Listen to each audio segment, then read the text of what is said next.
Hey, I'm Ryan, TS Paranormal Productions. I'm here with Ashley and Spooky Barb, two local investigators from Northeast Ohio. I got the pleasure of meeting them when I did an investigation at Riders Inn, and it was supposed to be a solo, but I think I spent more time talking to you two than doing anything, which was great. That was a great investigation. It was a lot of fun, and came back a few weeks later and did the same thing. Talked to Barb.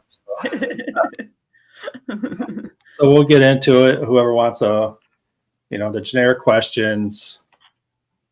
How'd you get into the paranormal, Barb?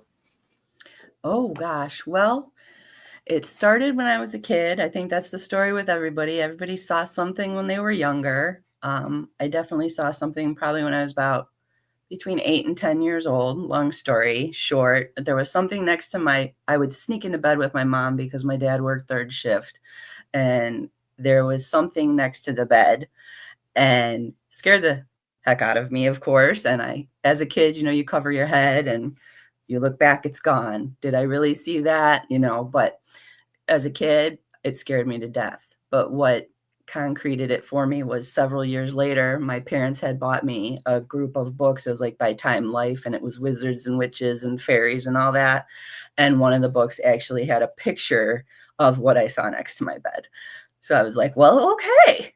So then after that, just, little things here and there that you see. And I moved into an apartment when I turned, I think I was either 17 or 18. I moved in with a neighbor, my best friend growing up, and we moved into an apartment in Willoughby, and that place was very haunted. So it just went from there, my obsession with it. And then I think it was probably in about 2012, I actually went to Mansfield Prison and did my first public ghost hunt, and it was off to the races from there. Man, I was like, damn, you're going straight to possession right out the get-go. Right. Obsession, not possession. Oops. So Ashley, how'd you get into all this? Oh, I was born into it. It started, I was born into a family of very intuitive women who had their own experiences, but they really tried to hide it. I paid attention though, and the older I got, the more I realized that some of the men in my family picked things up that they didn't always talk about. But probably my first experience of remembering my own firsthand experience would be, I remember as a kid I saw shadow beings a lot. And then the first real memory that I have was we were living in an old house in Geneva on the Lake, and I was in the attic bedroom, and I came up from the bathroom one night in the middle of the night, and there was a whole German Shepherd sleeping at the end of my bed, but I could see through it. And we had a German Shepherd at the time, but she couldn't get up the stairs, and she was downstairs when I went up. And I ran back down to tell my mom, and she was like, "You're probably just seeing stuff, or maybe it's your guardian." And then the Ernie incident happened at that house. And that was where my brother had a nap time Ernie, and it just started talking from the attic. And after quite a few experiences with him and trying to kill him, I finally smashed him with batteries, and I think he only ever made a noise once after that, and my mom finally got rid of him. And then it just escalated from there. It seems to find me more than I seek it out. Does that scare you? No. No. I've always been very curious. That's good. Yeah. We have Donna on. She's watching. Donna, I'm so sorry. You're on one or two groups. I don't want to mess this up. I was trying to find my notes. I am terrible with names. Donna, if you're watching, what group you're from? Hi, Donna. Hi, Donna. I want to say Paranormal Girls or Paranormal After Dark. Maybe she'll say later, but she always watches. So, awesome. So Spooky Barb. I'm going to call you Spooky Barb from now on. Ashley can explain that to you. I was going to say my boyfriend actually termed that name for her after we were going on ghost hunts with her, and I thought it was perfect. Yes. Verona Ghost. Donna. I just met you, Donna. My bad. My bad. I can't see your picture. Plus, my eyes are really bad. I was just with them the other day. Verona Ghost Hunters is a great group out of Pennsylvania. Oh, cool. They said the state right. So I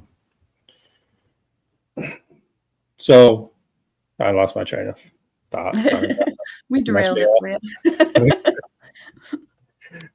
So, what is your group name? I have a team of 5 girls, and we're called Crew of Darkness Paranormal. Crew of Darkness Paranormal. You're on Facebook, right?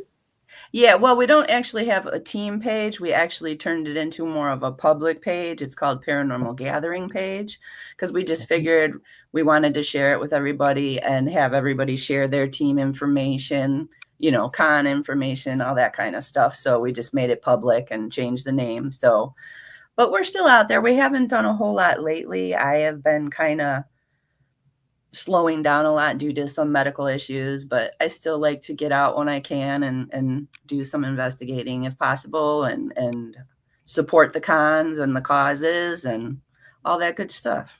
Yeah. So Ashley, you're not really part of the group, but you join every now and then. Is that correct? Yeah. Mm-hmm. Yeah. Are you just kind of like solo, like, hey? I go where the wind takes me. Okay. Go where the crystals point you. Yep. So that's cool. That's kind of how.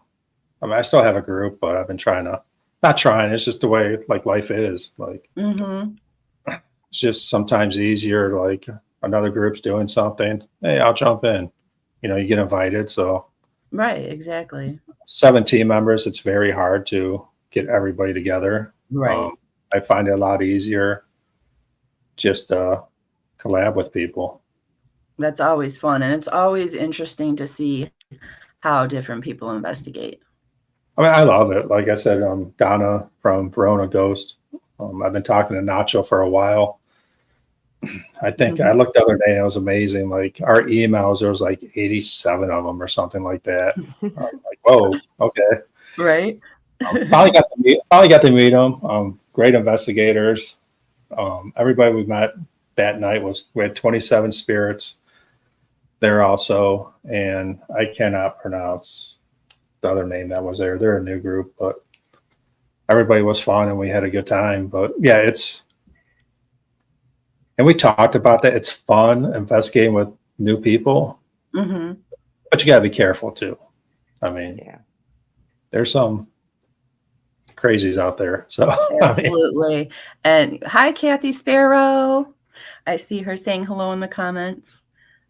She is a dear friend. If you don't know Kathy and you're coming to MadCon Saturday, you will meet her. She's wonderful. Yeah. Every year I have to work during MadCon. It's terrible.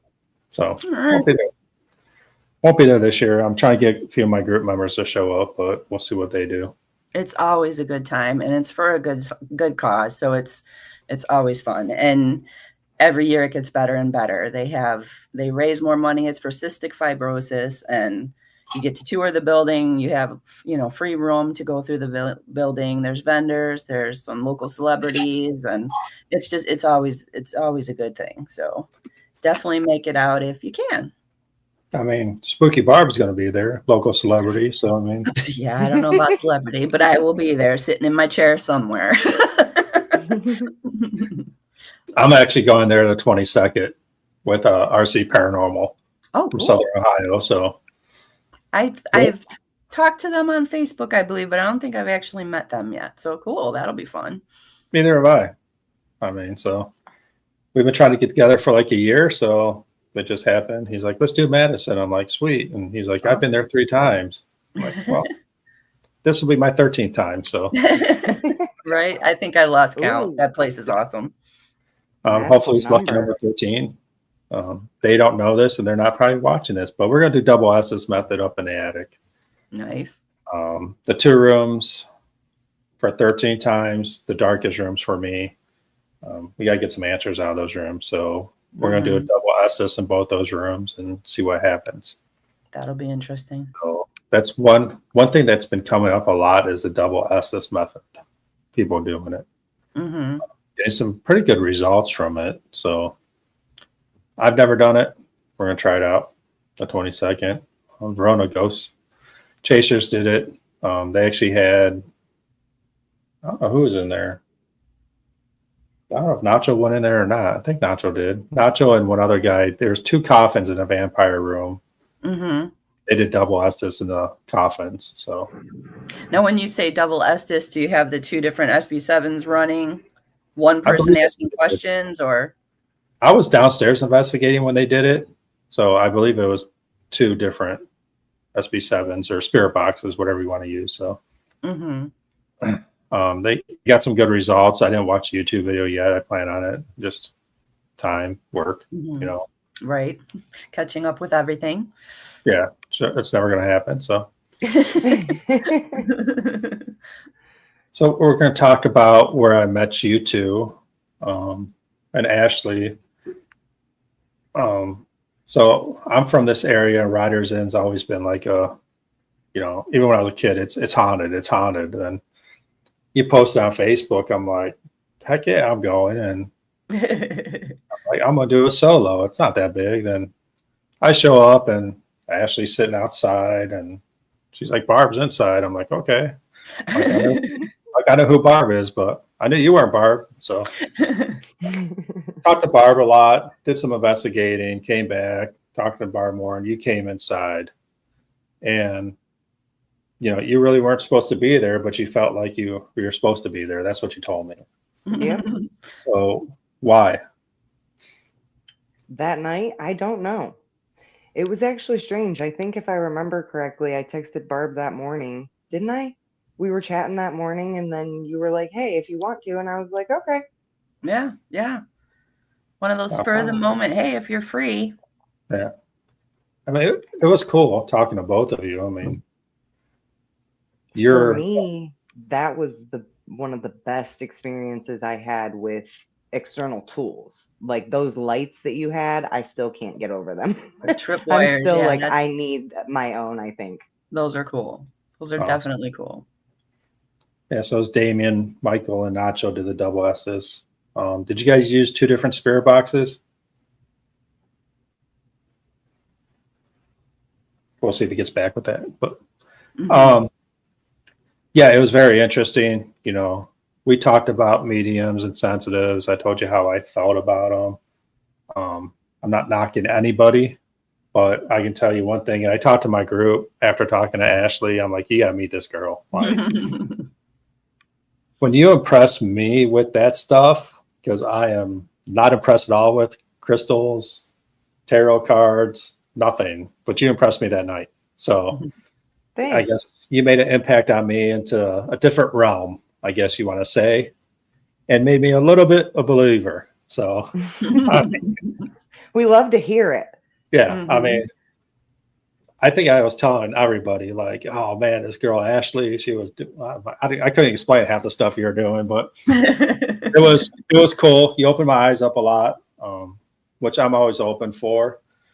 And you proved me wrong on a lot of stuff. So I do still want to meet your team and do an investigation together at some point. Yeah. I mean, like Sarah, we call her, she has a lot of nicknames. Scare Sarah, Air Sarah, Screaming Sarah, Run down the hall as fast as I can Sarah. I mean, Spooky Sarah. No, she ain't spooky. She's scared. So, and she's deserved all those nicknames. Trust me. But she was she's a very good investigator. She's she has a lot of fear of the paranormal, but she's willing to put herself out there. And I was telling her about you, and like, she just wanted to meet you so bad. She was like, I gotta meet this lady. She was all into it. And she's like me with crystals and everything. Like, okay. So, no, I mean, we'll get an investigation soon. Maybe I'll run out Madison. sometime soon, and we'll get it together. Just maybe my group and you two. Yeah, hey. Sounds good to me. We'll do it up. So I mean, Ashley, sorry, I'm like reading comments in here and there, but You're fine. I don't know why they're both the same. But Ashley, when did you like really get into crystals, tarot cards? Oh, I've been into crystals and rocks my entire life. I probably actually started studying and learning more about them the last 8 to 10 years. And then as far as tarot cards, so what's really funny about my family was super intuitive women, very psychic. Almost couldn't get anything past them, but they didn't mess with certain tools. Like to this day, the eldest women in my family, my grandmother and my great aunt, will tell you stay away from Ouija boards to this day. What I've learned though in my own experience is you give power to the tools. You can take it away too. So as far as cards went, I've been playing with playing cards since I was young and like obsessed with them. I was very adamant at a young age about learning how to shuffle different ways. My dad was a poker player, and I always thought that that's what it was about. But did you know that playing cards were actually created, I believe, by the gypsies so that they could read tarot without being detected by mainstream society? Hmm. So then actual tarot and oracle cards, I got into those probably within the last 6 to 8 years. I don't personally always use them necessarily as future telling tools. I like to use them as where people currently stand, or use them as advice if people are stuck. Can we use them for looking into forthcoming events? You can, but what I want people to understand about that is that you can draw cards, and in 30 seconds, you could change something in your system, your beliefs, or in your decision making process that then makes that entire reading shift, if that makes sense. Yeah. So I don't teach people, like, we don't use that as Bible always. It's more as suggestion, advice. But I mean, really, you can use them for a lot of things, asking questions and getting energy reads. I mean, I mean, you were messing around. I don't want to say messing around, but whatever. You were when I was there. You're using them, and it was interesting to me. I mean, what fascinated me about you was the study and the scientific of crystals that you put the time into. Mm-hmm. And that's what really fascinated me, because you knew, like I told you before, I met a lot of people who know, do a lot of crystal stuff. And it's just, I don't want to say generic terms, but pretty much what you get off Google is what they use it for. And I don't know how many crystals you had there. You had it's like fish tackle boxes of crystal. I mean, but you knew every single one, every single thing, and what it possibly can or can't do. Am I explaining that right? Yeah, so well, and I will say about my crystals, when I started collecting, I really wanted to feel the differences in them. And it wasn't just about the crystals, but it was about fine-tuning my ability to read my own energy and the subtle shifts in them, which really just helps with everything in life. It helps with investigating, but it helps with feeling other people out, your surroundings. But I've always been super curious. I can't accept something because somebody tells me that's what it is, or because a book says it. Like, I need to experiment and I need to understand the why and the how behind it versus just, this is a crystal and this is going to make you feel better. Why? How? Can we test it? And that goes, I mean, when you actually learn that we share minerals, and like the minerals in crystals are in our bodies, and our energy fields being affected by that. And when you learn that they're actually putting like quartz in our cell phones, like there's quartz crystals in our cell phones, you start to go, there might be something to that. Yeah. So if anybody's on that has any questions about crystals or want, Ashley's opinion about crystals, go ahead and ask. I mean, I asked a lot of questions at Riders Inn, and I actually had no idea what I was asking. I was just asking questions. So, well, even just the ones that affect the EMF and everything when she was using that the was cool. different. I mean, that was interesting there. What was that crystal called? Shungite. Shungite, yeah. I don't know. I mean, it was affecting EMF, and I'm there to hunt spirits, and you're blocking them from me. So, no, it was cool. Barb, like, I know you dabble in like crystals and, sage and stuff like that. I mean, what's your take on the whole crystal and?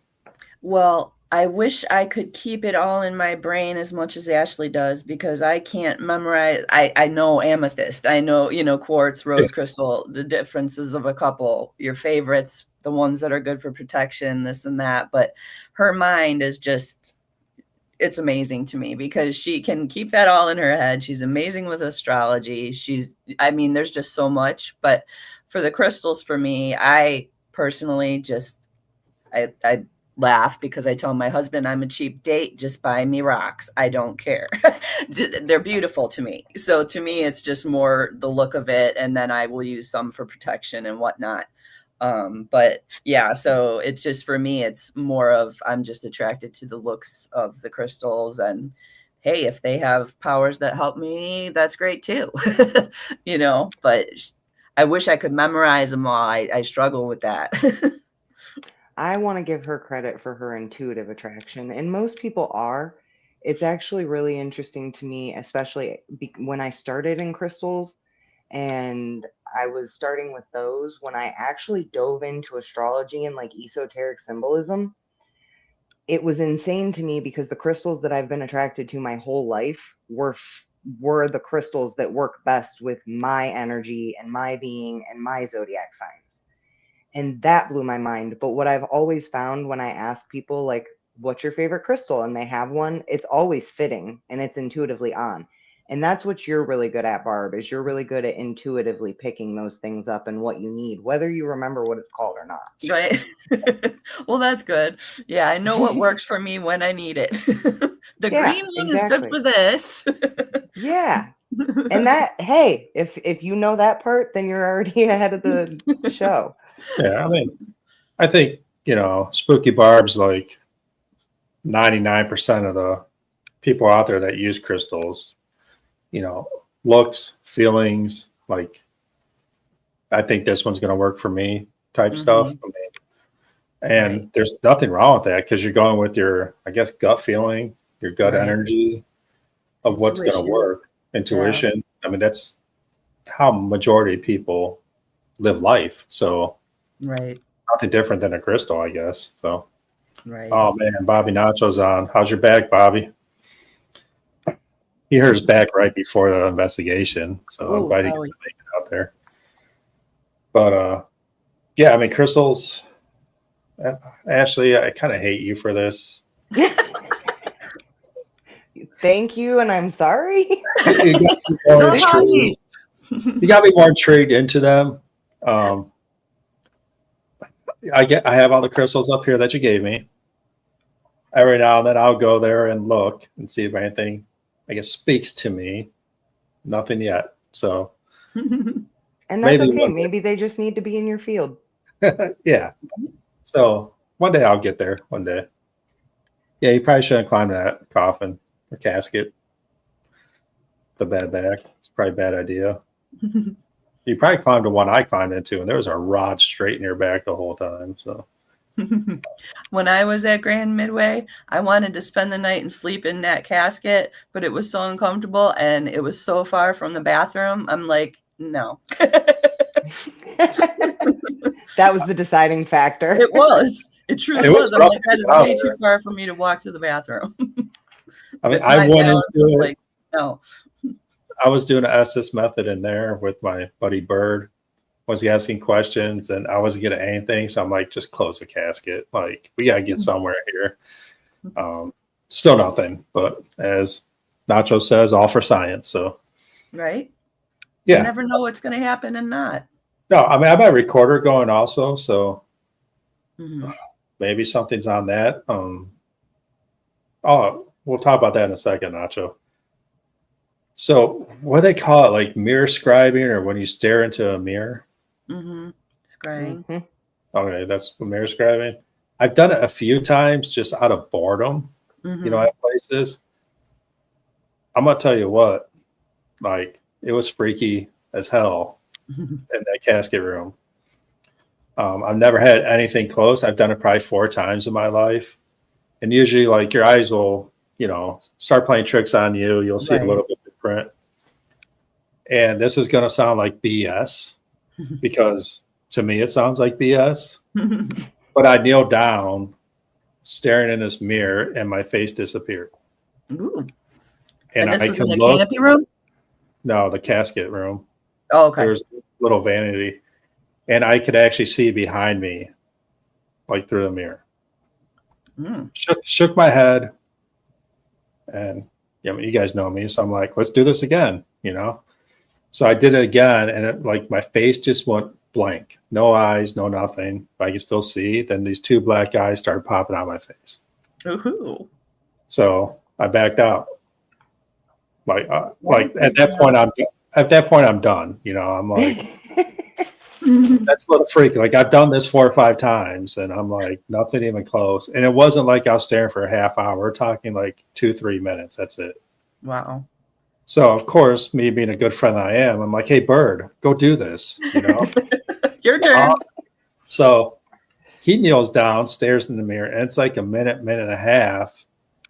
Black eyes come out his eyes, growing. Then his ears start growing points, real high up. Ooh. And he freaked out a little bit and he was gone. Like he's like, I'm done with this. Um, yeah, a little freaky. I never had that happen. As I'm telling a story, it sounds like BS, right? I mean, but it was a personal experience. Right. And that's the thing. Personal experiences are the best experiences for yourself. People may not believe you, but that's what I want to feel anymore. When I first got into this, I wanted every piece of equipment. I wanted all the bells and whistles. I wanted the coolest stuff. And I will just say, I get tired of lugging all this stuff because you use half of it every time you go, if that. So I've gotten to the point where I have like my 3 favorite things. And other than that, I would just rather sit there and listen and look and watch and feel more than Yeah. anything. I did have the camera going above me the whole time. I was actually doing a spirit box, and I'm about to listen to the audio. There was one voice coming over in that 6, 7 minutes, the same Wow. voice, like I am here, stuff like that. So I That's can't wait to crazy. actually get the video out there. Yeah, I want to see that. So like Sorry. mirror scribing, yay, nay. Oh, it's absolutely a thing. I had an experience when I was a teenager. We were playing the Bloody Mary game. But none of us said it the 3 times. And it was almost like shifting faces quick. And since then, I've learned that you can lock and protect your mirrors because they are energetic portals and liminal spaces, thresholds. So interesting observation I made. I have mirrored furniture in my bedroom, and when we very first moved into this house, I did not protect any of the mirrors or cover them, and it kept feeling like a freight train of energy every time I would lay down in bed. And so mirrors amplify anything that's in front of them, and they say that they're energetic thresholds. So yeah, absolutely. I've had things look back at me. I've had times where I've walked past a mirror and it was like somebody was standing off behind where I was standing, and I saw them in the mirror, but then when I turned and looked, they poofed. And it's funny too, because looking back as a kid, I was terrified of them. I would run past them so that I didn't spend too much time in front of them and I couldn't see anything in them. Yeah. And I There's have an some- obsession with mirrors in my house, but yeah, you must protect them. Yeah, most definitely. And of course, the whole don't have them across from each other because you're creating a portal. Yes. I noticed that at Ryder's, somebody said in the bridal suite, they're like, "Oh, you've got the mirror right across from the tall standing mirror." I'm like, "Oh, we're gonna just need to turn that a little bit." Yeah. Yeah. Well, and it can create an energetic chaos of just bouncing that energy back and forth. And then when Yeah. people get in the way, it can affect your energy body. Right. So I'm the type of person that is not going to believe it till it happens. I mean, that's why I did the mirror scribing. That's why. Um, some people are going to hate me for this. I will put two mirrors across from each other and sit in between them during investigation. You got to do what you want to see what's going to happen. See if there's any truth to it for you. You know, it just depends. You never know what's going to happen. Barb, I just sent you Barb, I just sent you a text. It's a picture, see if you can see anything in it. So the why I did the mirror scribing is because when we were doing live, when I was in the casket, Bird saw something, a face in the mirror. And we went back to the live, and that's what we got. I mean, I haven't put it up anywhere, but I'm waiting. It's not here yet. that's fine. No big deal. Yeah. It might take forever. I live in the boonies, and it takes forever for. It's all good. It's all good. Again, if anybody has any questions for Barb or Ashley, I mean, from Northeast Ohio, both have done a lot of Hey, investigations. Chris is on. She's one of my team members. Chris Wright. I'll send you that picture here in a little bit. Nacho. So, I mean. Hello. Yeah. What's happening?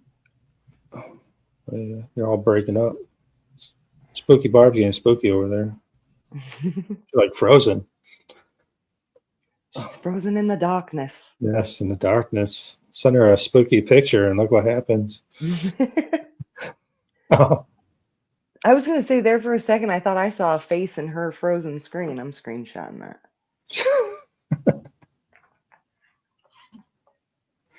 Oh, her house gone. Feels interesting. Her property is interesting too. Is it? Yeah. So, like, what investigations have you done lately? Anything? Me personally? Yeah. I investigate as I walk this earth every day. Okay. So my house's activity has been kicking up lately. Most of the time it feels like my mother, who has been gone for 5 years. Sometimes I can feel other family members come and go, but there's something else here. And interestingly enough, we have on the back corner of our property, there's something about our wood line that has always just told me no. So I like to explore. I love the woods. I'm a nature girl. And I've lived at this house for 11 years, and some part of me just does not want to have any part of those woods. And so my boyfriend and his brother went back there the one day, and they found a legitimate witch's circle of stones that you could see from satellite. And so I think that might explain something, but it's interesting here. It just feels different, and some of it feels like Native American, some of it feels like pagan.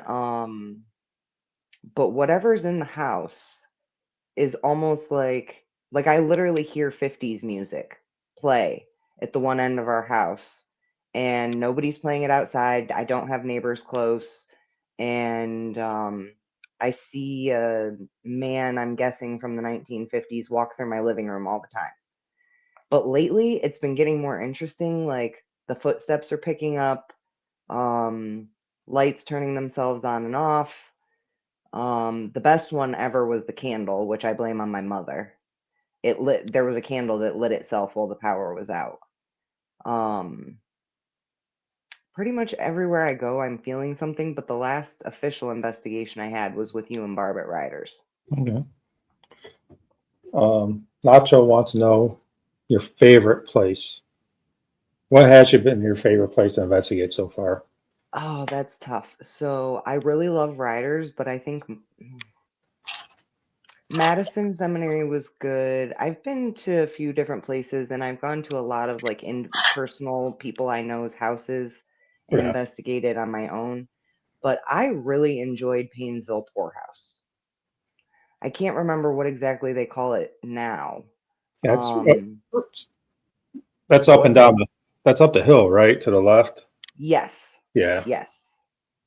I think I felt more grief and like despair in there than anything else. It wasn't necessarily evil or bad, but it just felt full. Okay. And that was a pretty good experience. Yeah, I've looked Um, into that, but I can never get in there. So, yeah, I think it was probably well, my mom was still alive, so I want to say it was like 2018 when we went, oh, and Spooky that was when Barb's my entering the stage. There we go. Woo, sorry. welcome back. Lost internet. It was moving really slow, so my husband had to try to shut our TV off to try. Gotta love living in the country with crappy internet. Yeah, yeah. It's hard to pick like a favorite place. I mean, everything's so different. Like Trans Allegheny's always been one of my favorites, just because of the history. And I guess always, I mean, Madison, I like, and I'm trying to prove that Sarah's room, there's nothing there. I mean, Yeah, there's a I lot mean, of different opinions on Sarah's room for sure. have I gotten stuff there? Yes. I've had my chair hit pretty hard twice in the back where it actually pushed me forward, like someone punched the back of my chair. But besides that, it's not much to me. I mean, It just depends because there's days when it's super active. And I also believe, depending on the energy you bring in, the people that are with you, you're going to get different. You know, what's going on with the weather? What's going on? You know, there's so many things that change what happened at a location. I think that's a huge factor too. yeah. Nacho, you talking about Riders Inn in Painesville?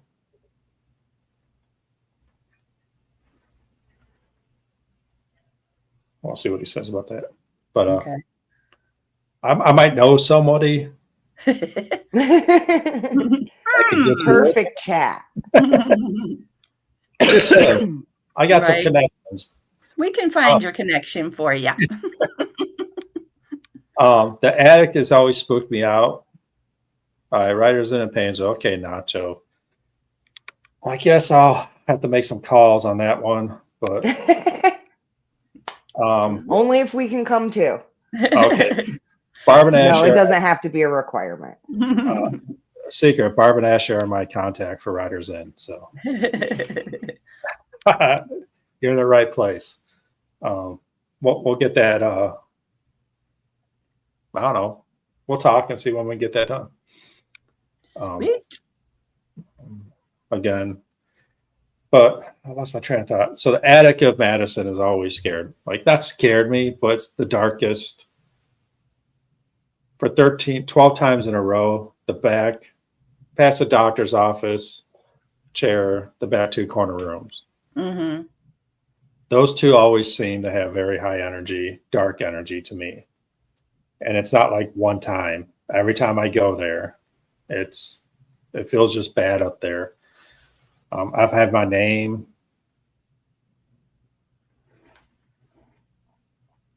Oh, she said Deb texted you today. Okay. So Yeah, I think the page gets checked about once a day, and they should offer you a phone number to text or call to get set up, booked, everything like that. So, Nacho, you're going without me. It's like 2 minutes down the road from me, man. No, it's a cool place. So that's why I want to hit Madison again.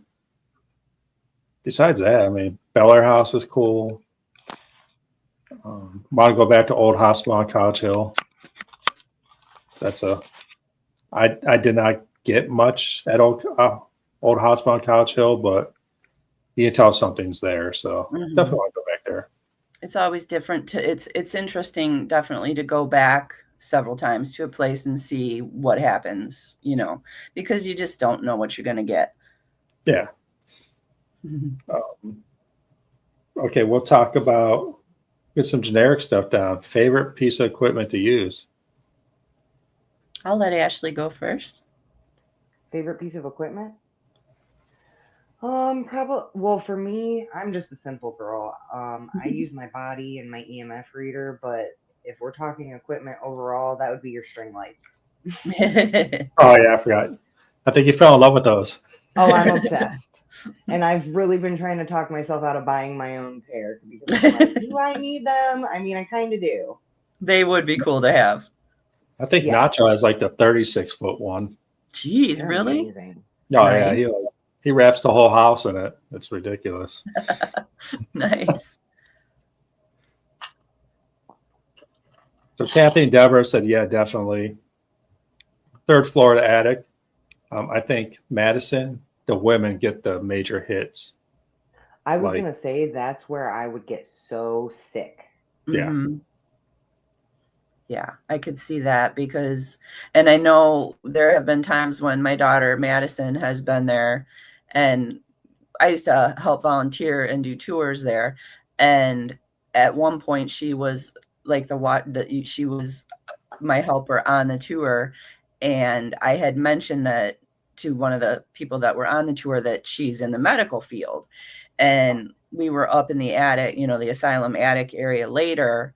And she got extremely overwhelmed. She felt like there were just people breathing in her face. She couldn't move. She couldn't speak.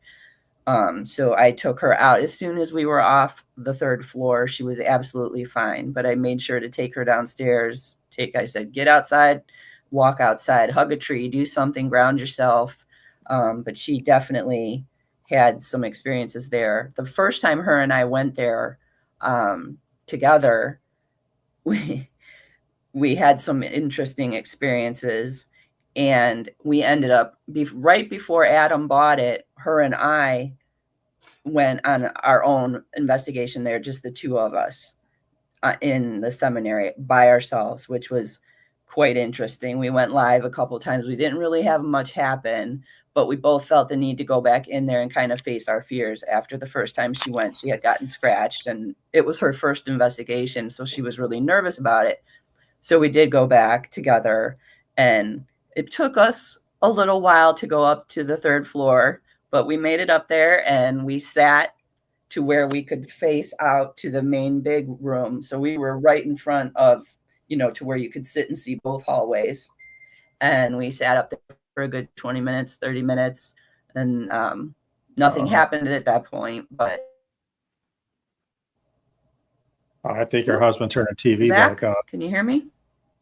Hear you. You're frozen though.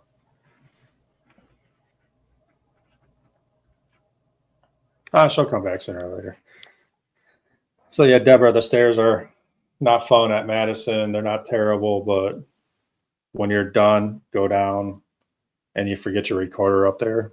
Yeah, that's not fun. So I think I left my recorder in the attic one time for like 3 hours recording. So that was a good time going over that.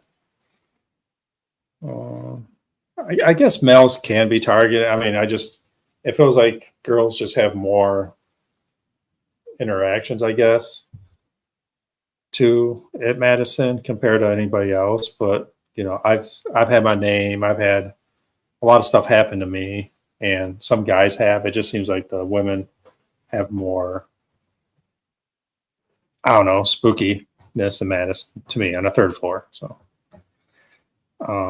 another thing I say, I mean, Kathy can probably agree or disagree with this. When it's cold in Madison, it's a lot more active to me from my experiences. So we've done it plenty of times. I've done it when it was like, I don't know how cold it was in there. It felt like it was like 10 degrees, but it was probably like 30 something, 40 maybe. It was pure energy the whole time. I've done it in the summer, not so much. Went back in the winter, nonstop, energy. So it's interesting that you say that, because remember when we were at at Riders, and I was hearing wait until the sun goes down, and then when it got dark, which it typically gets cooler, it got really active. That's a really interesting observation. But that happened also when last time I went back when you didn't go. So I had most of my team there, and I made them go up separate, and it was still light out. I made them go up separate, one at a time, and just tell me which rooms. Like I didn't tell them anything I had experienced or we did. They got nothing. Then we went out. It got dark out. I think we did the dining room area for a little bit. Then it got dark out, and I made them do it again, and the energy changed. Mm-hmm. I had people that wouldn't walk down the hallway. They made it to like, was it Billy's room or whatever that was? Yeah, well, remember that male energy came in that did not like women? Yes. Yeah. Yeah. And it's night and day because I've worked there and with Barb, like volunteering during the day, and then at night it's like a complete shift. Oh, it is. I mean, it's cool though. I don't know if we got some stuff there the second time. I have to go over to recordings, obviously, but it's always fun to go to.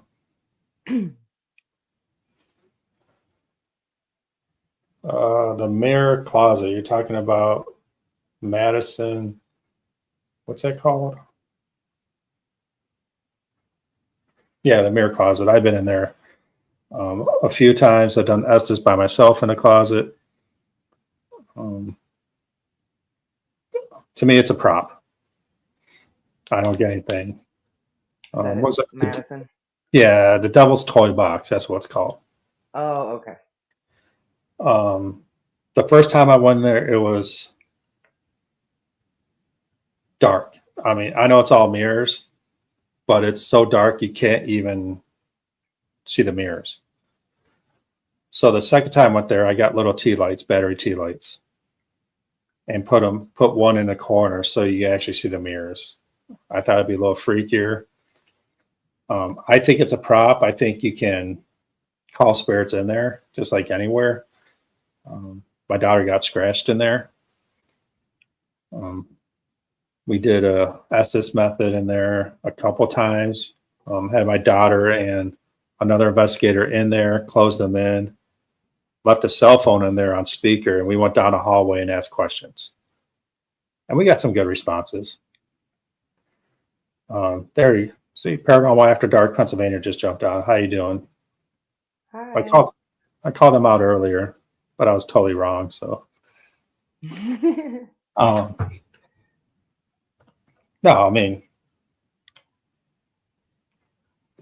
yeah, I mean, Kathy says it's an interesting observation about the cold because they get a lot more people in the fall. So maybe because more people are going there. I'm going to tell you, in the winter, it is cold, like cold in that place. And Ashley, that's when I would like to take you when it's cold out to see what we get there. Dress warm. I'm talking stocking cap, jacket. I mean, oh, I'm a freeze baby, so I'll be 5 layers deep. Yeah. I was totally fine the first time until someone mentioned something about 2 a.m. They're like, "Oh, it's so cold in here." Then everything hurt. So it's okay. I'm here with Ashley. Barb was on, but she's having a little technical difficulties on her part, so she jumped off. They're local investigators that I've investigated with once with Ashley. It was great, and we're gonna do some more soon. But if you have any questions about crystals, tarot cards, she's astrology. She's energy. Like I said before, she's into it. She studies it. Turned me a little bit into a believer, just a little though. So we're not going all the way there yet. So, but you never know. It might happen. I doubt it, but it might happen. Do you have any like one place that you really want to investigate? Like I'm talking anywhere in the world, like bucket list. I've always been drawn to Mansfield, but some part of my soul says no.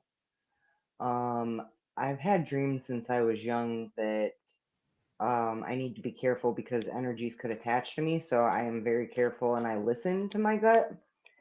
But probably Mansfield. I'm trying to. Oh, Barb just texted me. Her internet is being weird. She's trying to hop back on. She's All right. working on it. Yeah, she just texted me too, so we'll get her. There was. I'm trying to think. There was a place that I watched on one of the. I used to love to watch all the shows, and my mom had like every DVD of Paranormal State, and I'm trying to remember what the one place was that I was really interested in. I cannot remember, but there's another place. I don't know if they offer investigations. In Asheville Harbor, right up at the point, there is an old Victorian dollhouse, like right at the point, and it overlooks the Asheville River and the yacht club and everything. That was always said to be a captain's house, and all the locals always said it was super, super haunted, which probably the most haunted house I ever lived in was in Asheville Harbor. So I've always been really interested in that.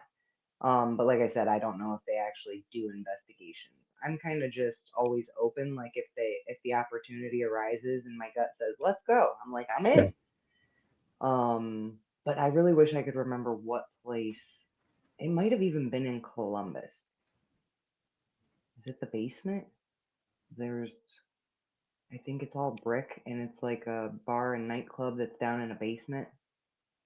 I'm all about basements, so They say it's, somebody said it was the most haunted place, and I had never heard of it, but that would make sense too because with stones, especially like brick and some of the thicker stones, they trap energy.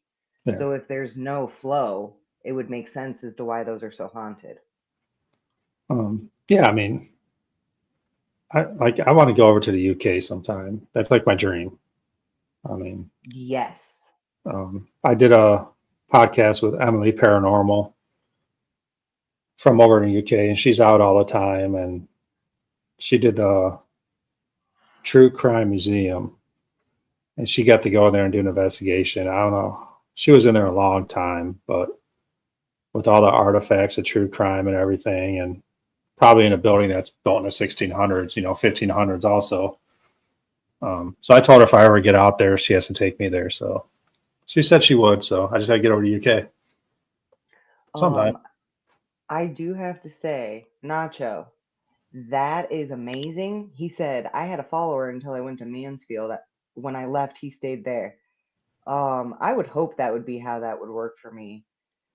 But I'm glad that you brought up Europe because I forgot about my experience when I went to Scotland, and that was pretty wild. We stayed in some old castles, and there was not the Balmoral. It was in Loch Lomond. It was an old hotel, and it is very active there, which it would make perfect sense. Yeah. But there was a man that walked through my room to the point that I really thought that it was a human person. Something kept turning the TV up.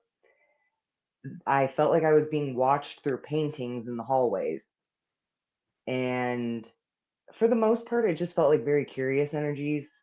Um, but we did go into one of the like official castles that like kings lived in, and I can't remember what that one was called. And that one was probably the heaviest feeling. But that was really interesting too, the Scotland trip. Let's talk about Nacho for a second. What he said, a follower in time Yeah. built. Then he goes, I knew he was looking for somewhere to go, but I didn't know where. Just got lucky. Now, is it possible? Because you just feel, sometimes you feel just like connected that you have to go somewhere. Could it be the follower saying, like, influence you to go there? I mean, Me or Nacho? Nacho can do that too, but Oh, you picked him at the Bel Air house. That's why last time at the Bel Air house, nothing happened. Thanks, Nacho. You're taking all the locals. No, I mean, you. I mean, is it possible that you get influenced by a follower because they want to go somewhere? Oh, I'm sure. I'm sure it's ancestral too. Actually, today was a very good example. I was going to my friend's house. She just moved to a new place, and this happens to me quite often. I set my GPS for her house, and it was taking me, and I was pretty sure she was on one road by where we live, and it was taking me further north. And I ended up in front of my great grandparents' house, who was like, that great grandmother was known as the family witch. And so I roll up to the stop sign, and there's her house. And the last time that happened, it was also my GPS messing up, and I ended up right there, and it looked like she was standing on the front porch, and I blinked on purpose because I was like, no, and she was gone. Um, but it just makes me laugh because I find out, oh, actually, perfect example. I find these things out later, like I'll go somewhere and I'll talk to a family member later, and they'll be like, that was your great great grandma's favorite hangout spot. And I'm like, what? But the craziest one I have, I was just telling my brother about this. Um, I lived in Geneva, and we were actually on a ghost hunt, me and my friends, one night. We started at cemeteries. I was probably 17. We went to a couple cemeteries. I love those. Trask Cemetery. Have you ever heard of that? It's I've out heard. Hartsgrove. Yeah, I've heard of it. Is that like the oldest cemetery or something? It's up there, but I'm not sure if it's the oldest. We have found a hidden cemetery back in the woods that's so old you can't even read most of the tombstones, and I think that one might be older than Trask. You can't even get to it anymore. But we were investigating that night. We were just checking stuff out, and it was around Halloween. And we were driving down a little side street in the city of Geneva, which is where I grew up. And they turned up this one little side road right by our old high school. And I was like, stop, what is this place? And my friend's boyfriend was like, oh, this place is abandoned.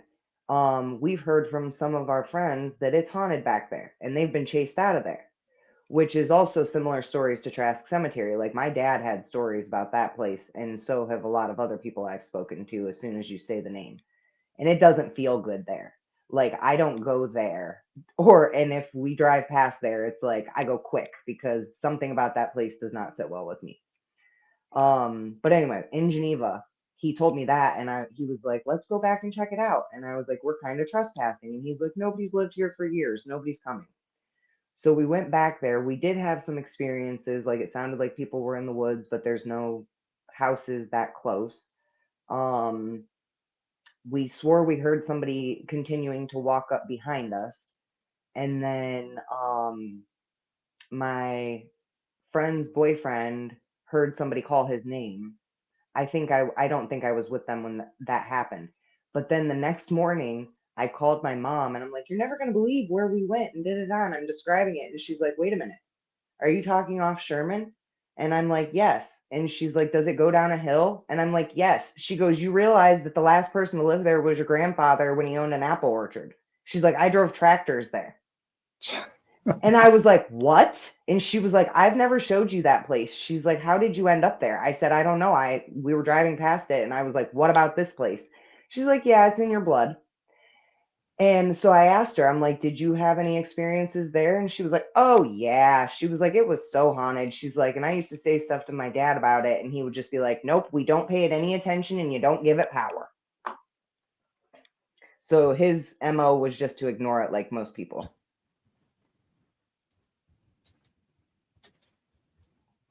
Nacho's cool. He told me he wanted to go somewhere, but he didn't tell me where. People are losing audio for some reason. They see us type.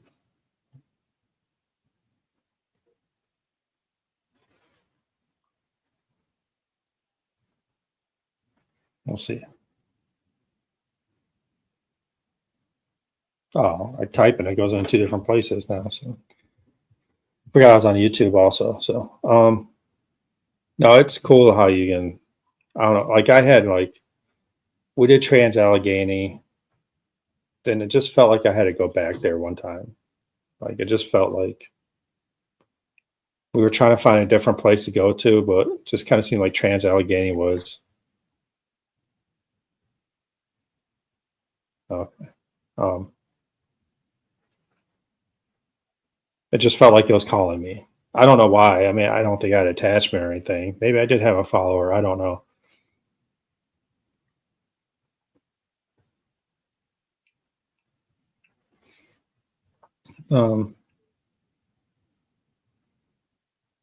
Sorry, I'm trying to read questions too here, but Me too. I was just rolling through the comments. yeah, religious beliefs. I mean, that's something we've been talking about a lot lately. I said I had Project L&M on last week or 2 weeks ago, and it was very interesting. They're a Christian paranormal group, and it was a very, very good podcast, in my opinion. And what was their name? Project L&M. You don't see it too often. It's coming up more about, Christians and the paranormal. Same thing. They've been looked down upon, but also looked up upon because they're going with their beliefs too. So, but it always amazed me that they do a lot of private investigations to help people, and probably some that look down on them want their help. Yep. I mean, it amazes me. Well, and it's really just fear, I think. Yeah. I mean, it's the way you grew up too. I mean, very religious families and all that. I mean, I had my friend Baha, and actually I'm wearing his shirt tonight. So Lake Erie Shadow Hunters. Everything's backwards on my camera, but I'm right there. Lake Erie Shadow Hunters. I had him on my podcast a while ago. Actually, my probably one of my most popular podcasts was with him, and he did not want to be on a podcast. He hated it, but he did very good. But his family was from Puerto Rico, and they lived in the mountains when he was younger, and it was looked down upon. I mean, they knew there was paranormal, but you don't talk about it, And he said his family was a little leery about him doing all this stuff. His kid got into it, and he wasn't sure about it. And I had a drawing one day that you can win a hoodie or a investigation that I'd pay for. And he took the investigation. So he went to Madison, and he just wanted to see what it was about. And he said, after doing it with your group and you, I felt comfortable about my son doing it. So it was kind of nice. And they've gone a few times out with us, and they do a lot of Madison Seminary flashlight tours. There's only 2 of them, so it's harder to get out. I think Hollywood's made everything so dark, evil, and heavy when it doesn't always have to be that way. And it also does depend on the person going in and their energy. Yeah. I mean, Hollywood's so fake. I mean, yeah. I don't know. I mean, maybe you kind of made me a believer in crystals. You might make me a little believer in orbs too. I doubt that. I think it's more realistic. You make me a believer in crystals than orbs.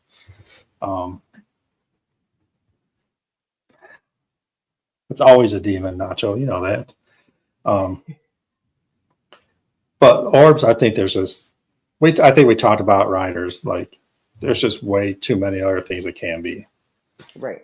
And I'm not saying it can't be, but I think 99% it's something else.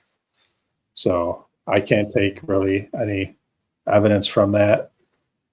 Ghost Adventures is a great one. They see 550 orbs every episode. And no, sorry, I can't do that. Right. So, yeah. All the dust. All the dust. The bugs. They had one that was you can see the wings fluttering. And they're like, that's an orb. I'm like, oh, it's a moth. Come on, dude. You can't say everything's an orb. And I think I got kind of hooked on that with Ghost Hunters with Jason. when they first started out, taps, they'd always bring him evidence of, look at this. And the guy's like, Jason would be like, dude, don't ever bring me orbs again. Like, For real. there's just too many other factors it could be. Yeah, I mean, if you're not debunking stuff or trying to debunk stuff, you're in the wrong field. That's all I gotta say. I can say Ashley's very good at this. I mean, we talked a lot about it when I was at Riders. What do you consider yourself, a medium, sensitive, psychic, or all three? I mean, by some people's definition, could be. I don't like to label myself because it's a slippery slope, but I definitely feel things. I definitely know things that I can't explain. And I've always been sensitive. I've always felt things. The mediumship, I probably shied away from my whole life until about the past 5 to 10 years. And I've had many different individuals, whether it be psychics, mediums, readers, energy workers, tell me that I have mediumship abilities, and I did not want to see the dead people. And what I didn't know is that we do have a choice. Like, if I could teach anybody that's listening, you're in control of your space and your energetic body at all times. So if something scares you, you just shut it down and banish it from your space. Once I really learned the power of how that works for me, especially because I believe it to be true, I wasn't as afraid of it anymore, and you learn to just shut things off. But as far as labels, I don't really love them. I'm just a sensitive. I know things, I feel things that I can't always explain, and I'm very sensitive to energy and energy fluctuations. I mean, we talked about it, and I like investigating with you and Barb because you're sensitive to energies, you feel the energies, but then you break out equipment to verify those energies. Yes. And that's what you need. And I bring this up every podcast, and I'm sure people are sick of me talking about it, but you can't say you're a famous medium and just say, hey, now I think I did Paranormal After Dark. I said this one time. You can't feel like, hey, there's a little girl in this room, then walk away. Like, who's going to believe you? I mean, you do. I mean, everybody has their own experiences. But if you had a recorder, go in that room and get a little girl's voice on that recorder, you just kind of verified your abilities. I mean, that's, to me, that's what I want to see. I have no abilities.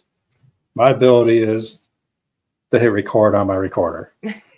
So, I mean, you talked about. You have abilities. You just haven't honed in on them. You talked to me about that at Riders, and I don't know.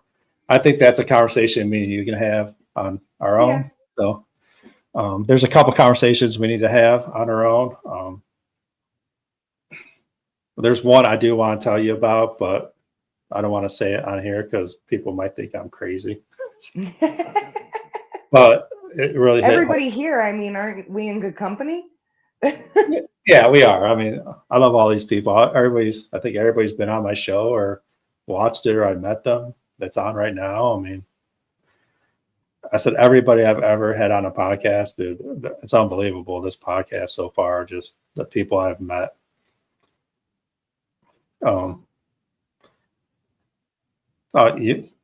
Nacho, we already know that. I'm gonna say that because I said you're awesome. That's what you know, not that I'm crazy. So, no, I mean, I think you helped me one time. We're gonna leave it at that. Me and you will talk about that off camera. So, because it's a little sensitive to me.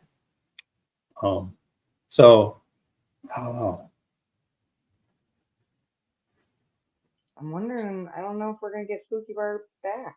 No, I don't think we're gonna get Spooky Bar back, but she did give me the okay for Riders In. To share it, I'll put that on my Facebook page. I'll share it to get a hold of her. She does volunteer at Riders Inn to help with the paranormal. I am allowed to say that. She helps the owner right now getting it ready for a bed and breakfast. So they're getting that back up. From what she told me, it's going to be about 6 months. Then they might stop due to paranormal there, from what I understand. We'll have to see what the new owner wants to do with that. So if you get a chance to go to Riders Inn in Painesville, I'm not say a small place. Don't bring a lot of people, but it's definitely a cool place. I think it's 1812. It was built, so a lot of history there. It's just cool. Underground Railroad, everything you want to do is at Riders Inn. So I mean, if you guys are coming from a decent little stop, you always do Riders Inn at Madison the next day. You can stay at Riders Inn too. It's a bed and breakfast. So you can stay there, then we can hit Madison the next night. So get a little sleep. Yes, it is, Deborah. It is part of the Underground Railroad. I think the new owner has been where Barb told me the section where it pops out in the back. I think he just cleared all of that up. I doubt that we could actually like go in it, but we might be able to get closer to it or at least check it out. Yeah, definitely. We had some Steel good Mansion. That was one I wanted to ask you about. That's around here, right? One? No, Yeah, it's actually right down the road from Riders on 20. Yeah. No, I've not been there. I've heard of it. I A lot wonder of if they do. Go ahead. a lot of these places are hard to get into. I've gathered. I think it's getting more popular now that, they might be able to make a little extra money to, help maintain the building. So what do you think? I'll bring it up and everybody else can give their opinions. What do you think about the Conjuring House being up for sale? Oh, I thought, or was it the museum? I thought that comedian bought it. He bought the museum. Oh, okay. From what I heard, it's $4,000 a night. Jesus. And you have to have all video, audio edited by them, reviewed by them, and they charge you to review it. No. Yeah. I don't like it. No. Conjuring House is going up for auction Halloween night.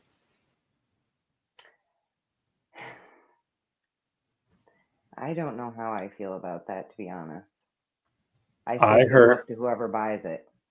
I heard rumors that's going to be probably no less than $4 million. Oh, that doesn't shock me at all. So the daughter who's part of the Conjuring, original story, came out and says she knows who she wants to buy it.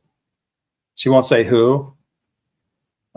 I think it's Jason, because he's been very supportive of the Conjuring House. But I heard Matt Rife already put a bid on it and they turned it down, the comedian. Yeah. So yeah, I mean, that's the problem with, these people buying these houses for even $1 million, $2 million. How much do you have to charge a night to get that back? I mean, Yeah. Yeah, that one's never called to me. Especially the denser stuff. I'm like, yeah. yeah, I mean, it'd be cool to go there. I don't think just to investigate, just to be cool to go there and see it, and that's it to me. Yeah. And I'm not going to lie, people are think I'm crazy. I've never seen one movie of The Conjuring. I was going to say, I think I saw one. I've watched one Halloween. That's it for horror movies. I was going to say, I wasn't a big horror movie girl either. No, I think they're stupid. Yeah, I agree. I mean, I think I've said this before, the two scariest movies I've probably watched, and they're probably not horror movies, was The Birds by Alfred Hitchcock. I just talked about that today. Whoa. And that scared me. I think I was fourth grade. My mom made me watch it. Didn't make me. I wanted to watch it. I didn't go outside for 2 weeks because every time I went to the door, there was a bird on a freaking telephone wire. I thought it was going to eat me. And one of my favorite movies is not a horror movie. It was The People Under the Stairs. That was a good one. The birds got me too. I think Freddy Krueger got me the worst because I always had nightmares, and I just felt like that was scary because if it was something you couldn't escape even in your sleep. Yeah. But it was less about like Freddy Krueger being scary himself. It was more about the concept. I think I did watch Scream. I don't think that counts. I was gonna say I think that was more like thriller than like haunted scary. I know. Yeah, The Exorcist. I keep meaning to watch that just to see it. I just haven't. House. I'm with. Go ahead. House on Haunted Hill. Yeah, that one is a good one. That one is creepy, and I actually just learned. I didn't know this, but I just learned this like 2 days ago. The house that inspired that and that they shot most of the movie at was a Frank Lloyd Wright house. Oh, was it? Yeah, and he had some interesting happenings with some of his houses. Yes. Oh, Harry and the Hendersons was one of my favorite, but I could see how if you're like, yeah. Harry, how could you be scared of Harry? I loved Harry, but I mean, if you're little, I think I was pretty young, but my mom loved Sasquatch too, so that wasn't weird to me. Yeah, I'm gonna have on. I think it's next month. They're called CIA. It's like Cryptid Investigation Appalachian or something like that. They go hunt Bigfoot out in Appalachians. They're going to be on the show, so I'm kind of interested with that. I mean, I'm always, I'd love to go hunt Bigfoot. I'm not going to lie. But I think I'm more scared of mountain lions and bears. Same. Being out in the woods. So that was the other thing I was going to tell you. So some of my blood comes straight from Appalachia, West Virginia. But did you know that Geauga and Ashtabula County are considered a part of the Appalachian Trail and territory as well? No. So I worked with my aunt, and we used to title examine at all the counties, and we would cross lines, like from Ashtabula to the lake and Geauga to Trumbull. Or wait, was it? I think it's actually, what was the other one? Either way, I would always ask her, I'm like, what is that shift? And she'd be like, what do you mean? And I'm like, did you feel that energy change when we crossed county lines? And when I found out that Appalachia technically goes to the Asheville County line and all the way to the lake, it actually made all the sense because it just feels different here, and it feels more, I don't know, almost ancient and full of energy in a way that the other counties don't. Yeah. Asheville County has some dark history to it. If you look into, I mean, if you weren't afraid of spirits, it's always animals and people. I mean, let's be honest. A lot of us do paranormal investigations because we like talking to the dead more than the living. Yep. That's the way I am. I do enjoy talking to people who have the same interests in me. Even not, like Ashley and I have different beliefs, but we talked. I don't know. We actually talked probably more than we investigated that night. I think at Riders. But the investigation time that we spent was well packed in, I thought. Oh yeah, there was a lot going on. Started off in a dining room all the way to upstairs. So it was cool.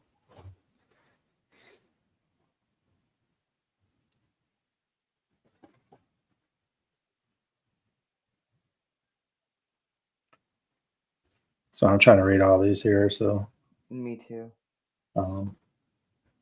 Yeah, it is the living you have to worry about. And that's actually hilarious because that is something like I love cemeteries and I just love to do things by myself. And perfect timing, Deborah Lynn, your intuition was on. And people always go, "Aren't you terrified?" And I'm like, as long as there's no real living people or men lurking in the shadows there, no. I am more afraid of the like skin people than I am the supernatural. Yeah, So, I do love cemeteries. Go so, ahead. oh, you're blacked out now. All right. So the one cemetery you don't like investigating, would you be willing to take me during the day? Absolutely. Okay. Because I'm not a huge believer in cemeteries being haunted. Um, I don't know why, but that's just the way I feel because I feel like if I died, I'm not hanging out at a cemetery. It's I love it. Okay, so it's funny that you say this because this is how I always felt. And in all the cemeteries I've been to, there isn't a lot of activity for the most part. What I think I've learned about Trask is it's not just Trask Cemetery, it's something about that land. Okay.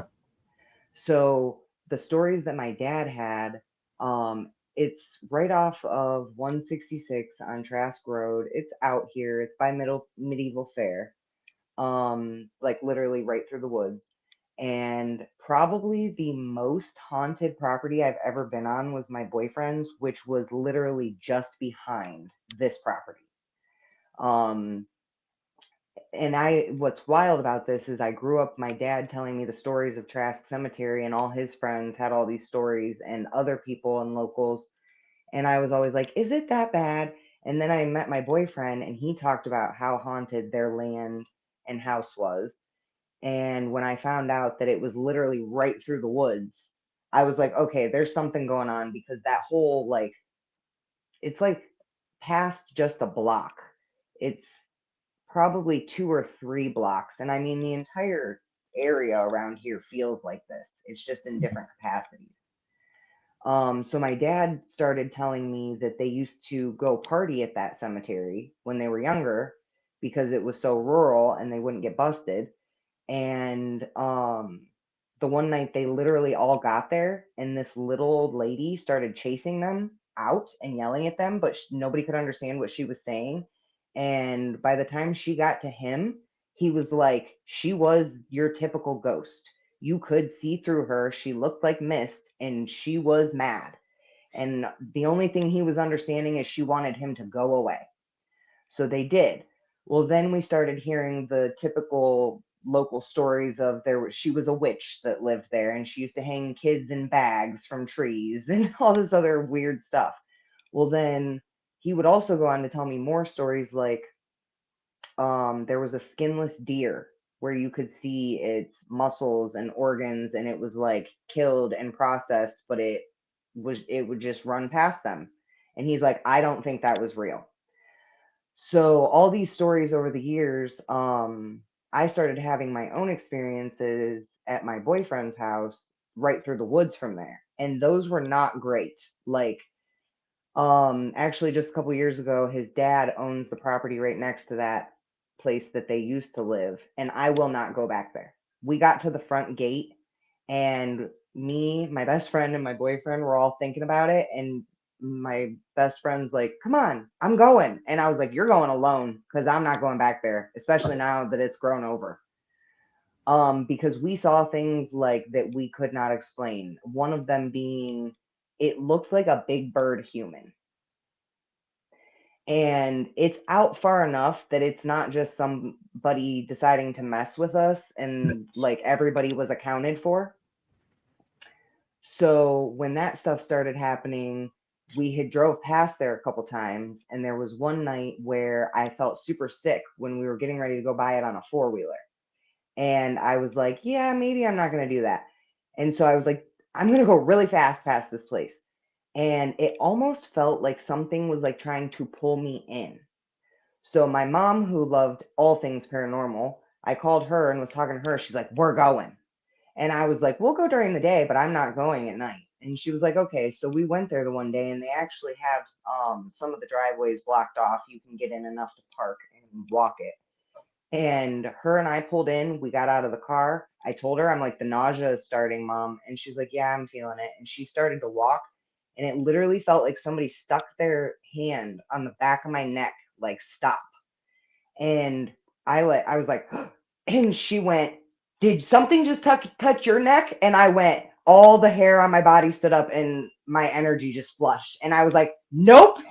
We both took off back to the car, and she sat there for a minute, and I was like, what are you doing? And she's like, I'm thinking about getting back out and checking it out again. I was like, you can take me home first.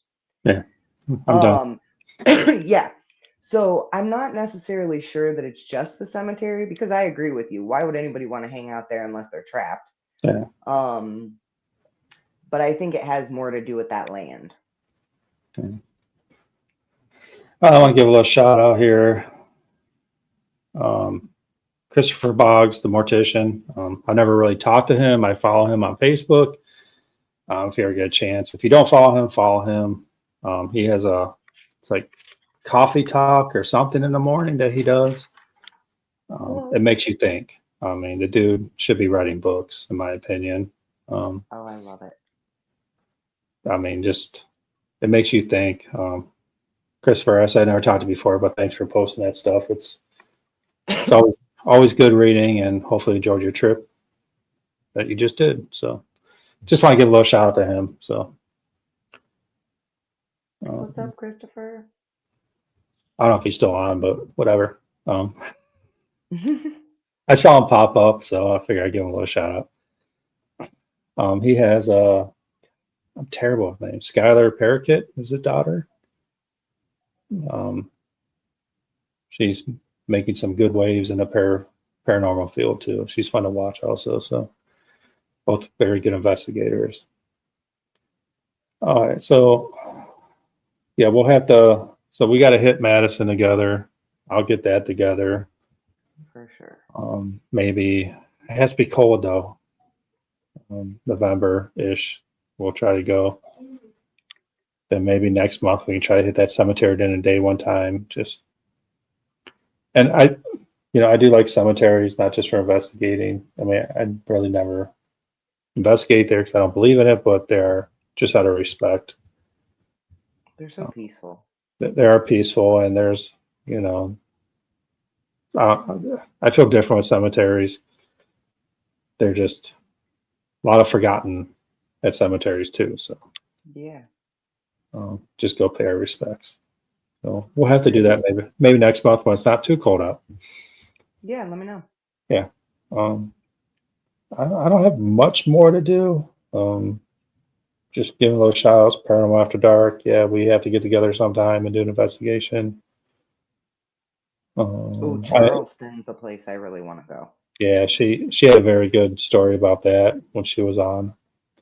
It was kind of creepy, but it was good.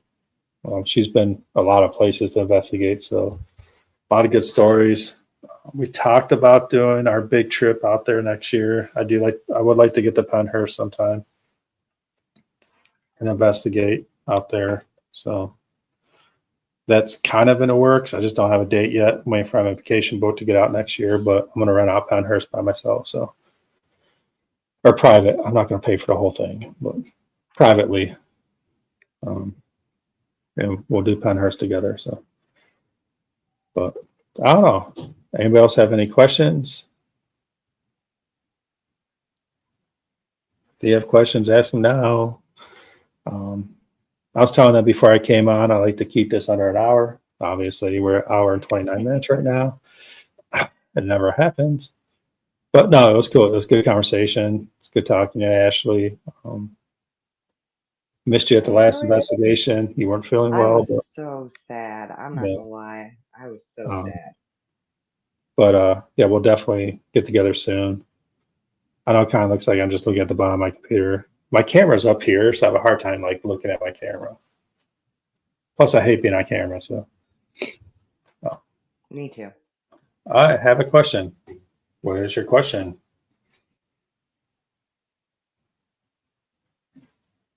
We should really try to get into something in the harbor. I'll see if I can do some research and find us a place.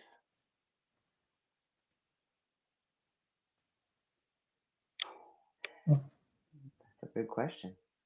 It's all you. Well, when you started bringing up orbs, I started thinking about some of the videos that had been showing up with almost like multicolor, or it it almost looked like a witch ball, where they had the different colors on the inside that were actually moving. Yeah, one of the ones I saw was a purple one. Okay, so what I want to ask you was the Paranormal After Dark. What you captured, did it look like that purple color was like moving within the orb itself? I feel like when you have such a bold color come through in something like that, we have more questions. I'll let her answer that. I mean, I posted this on YouTube. I wouldn't call it an orb, but it's more of a sphere. Like I'd never posted orbs in my life, but we were in Terminal Tower doing an investigation, and it was off the chair, and it was a sphere, and it just came in and came out. It was, I don't know. It's on YouTube if you guys want to check it out. But we'll let Pennsylvania After Dark keep going. Own shape, no orb, it's like blob. See, I've had some experiences like that too. And actually, Ryan, did I tell you about that night in the Harbor House that I stayed at my friend's, where that we were watching Rocky Horror Picture Show? Yeah. That when the bag lifted, it was almost like a blob that was dimly lit from inside the bag. And I Okay. think that was the part that creeped me out the most, because not only did the bag fly, there was like something in it. And I was just like, yes, just like Paranormal After Dark said, it moved so fast. That's exactly what my experience was. It literally came up out of nowhere, and it just was like gone. That was really cool, because you said something about the sphere experience when they were talking about the orb and the blob. And then just as I was talking about that, it hit about how it moved so fast. Yeah, it was so fast. I don't think I've had quite an experience like that since. And that was in the harbor. Oh, that's cool. And again, cool experience. You actually got on video, so I can't wait to see it. Are you gonna put that on Facebook or YouTube? Or both? You never know.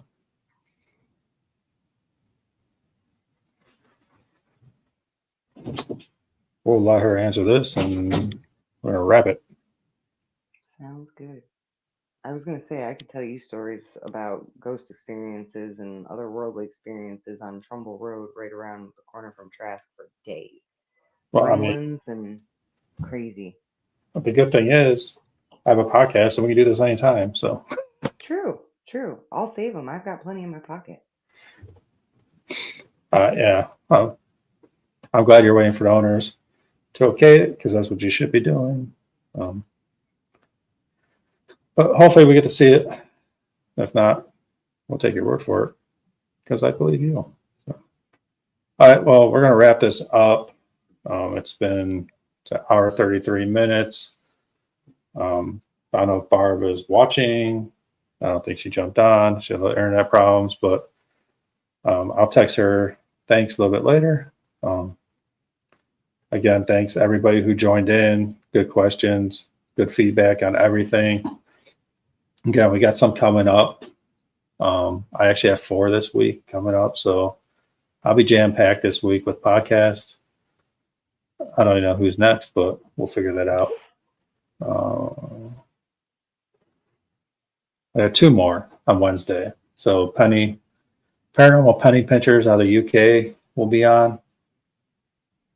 I actually did something here. Let me see.